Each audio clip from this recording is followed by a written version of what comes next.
ভাবিজি এটা কোনো ছোটখাটো নয়।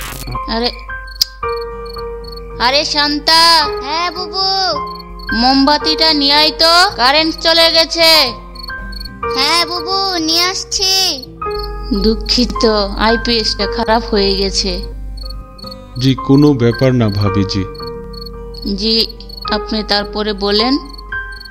ভাবিজি আমি যদি ভুল না করে থাকি তাহলে এই বছর আপনার ছেলেও তো এসএসসি পরীক্ষা দিবে, তাই না?